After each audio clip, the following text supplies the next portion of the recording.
साथियों, हमारे देश की पहले की सरकारों में खासकर विकृत वैचारिक राजनीति के कारण दशकों से जो हीन भावना और आत्मविश्वास की कमी रही, उसके कारण देश के सामर्थ्य को हमेशा अंडर एस्टिमेट किया गया।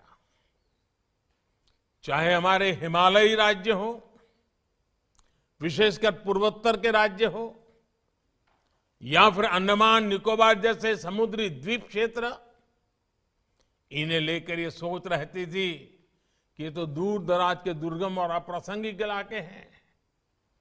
इस सोच के कारण ऐसे क्षेत्रों की दशकों तक उपेक्षा हुई, उनके विकास को नजरअंदाज किया गया।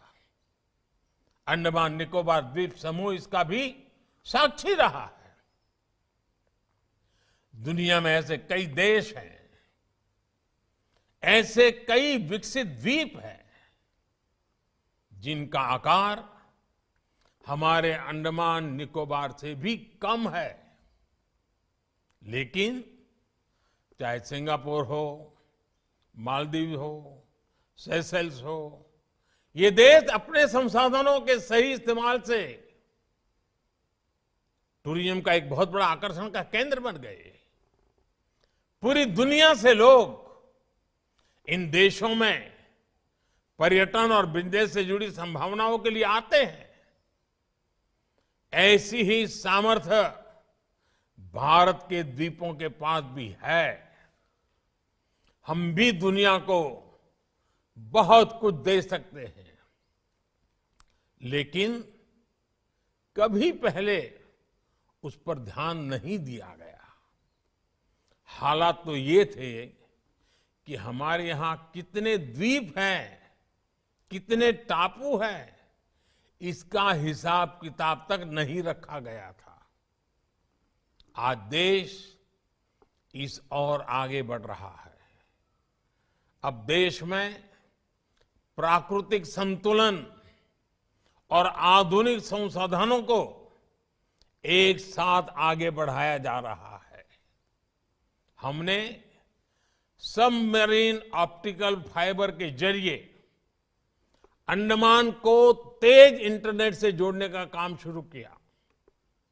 अब अंडमान में भी बाकी देश की तरह ही तेज इंटरनेट पहुंचने लगा है। डिजिटल पेमेंट और दूसरी डिजिटल सेवाओं का भी यहां तेजी से विस्तार हो रहा है।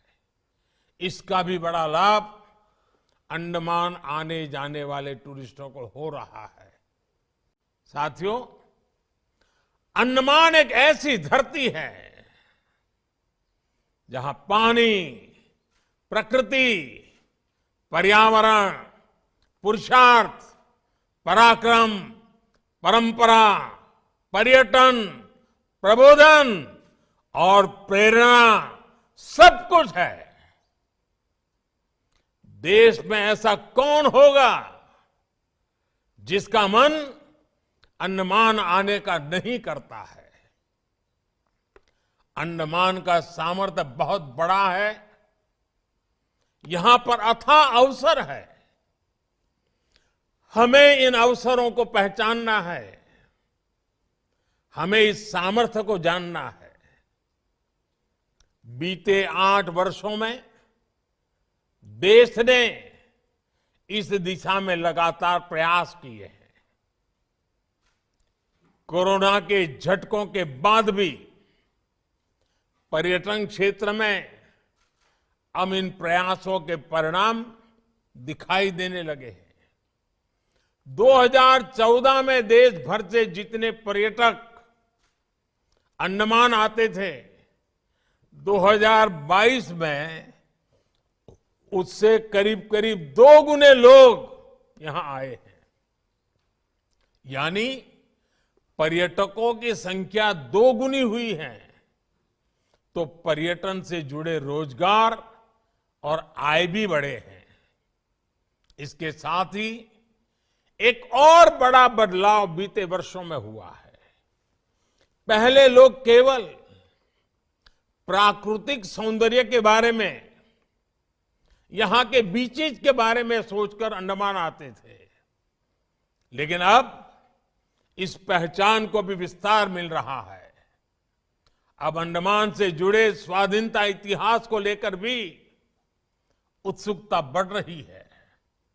अब लोग इतिहास को जानने और जीने के लिए भी यहां आ रहे हैं। साथ ही अंडमान निकोबार के द्वीप हमारी समृद्ध आदिवासी परंपरा की धरती भी रहे हैं। अपनी विरासत पर गर्व की भावना इस परंपरा के लिए भी आकर्षण पैदा कर रही है। हम नेताजी सुभाष चंद्र बोस से जुड़ी स्मारक और सेना के शौर्य को सम्मान देशवासियों में यहां आने के लिए नई उत्सुकता पैदा करेगा। आने वाले समय में यहां पर्यटन के और भी असीम अवसर पैदा होंगे। भाइयों और बहनों, अंडमान की ये धरती वो भूमि है जिसके आसमान में पहली बार मुक्त तिरंगा फहरा था। इस धरती पर पहली आजाद भारतीय सरकार का गठन हुआ था।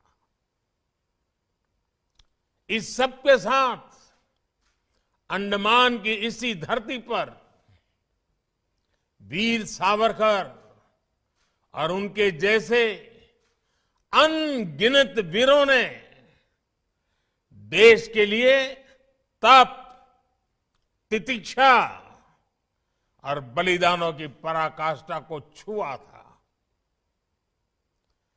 सेल्युलर जेल की कोठरियां, उस दीवार पे जड़ी हुई हर चीज आज भी अप्रतिम पीड़ा के साथ साथ उस अभूतपूर्व जज्बे के स्वर वहां पहुंचने वाले हर किसी के कान में पड़ते हैं, सुनाई पड़ते हैं।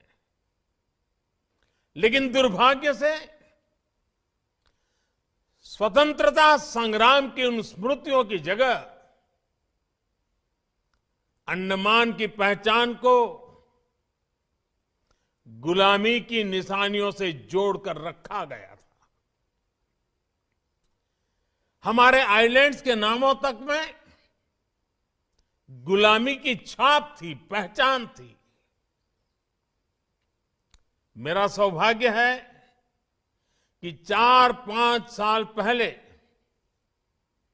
जब मैं पोर्ट ब्लेयर गया था तो वहां मुझे 3 मुख्य आइलैंड्स को भारतीय नाम देने का अवसर मिला था।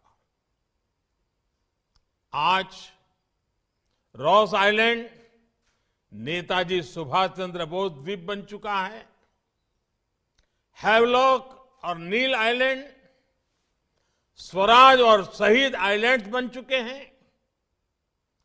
और इसमें भी दिलचस्प ये कि स्वराज और शहीद नाम तो खुद नेताजी का दिया हुआ था। इस नाम को भी आजादी के बाद महत्व नहीं दिया गया था। जब आजाद हिंद फौज की सरकार के 75 वर्ष पूरे हुए तो हमारी सरकार ने इन नामों को फिर से स्थापित किया था।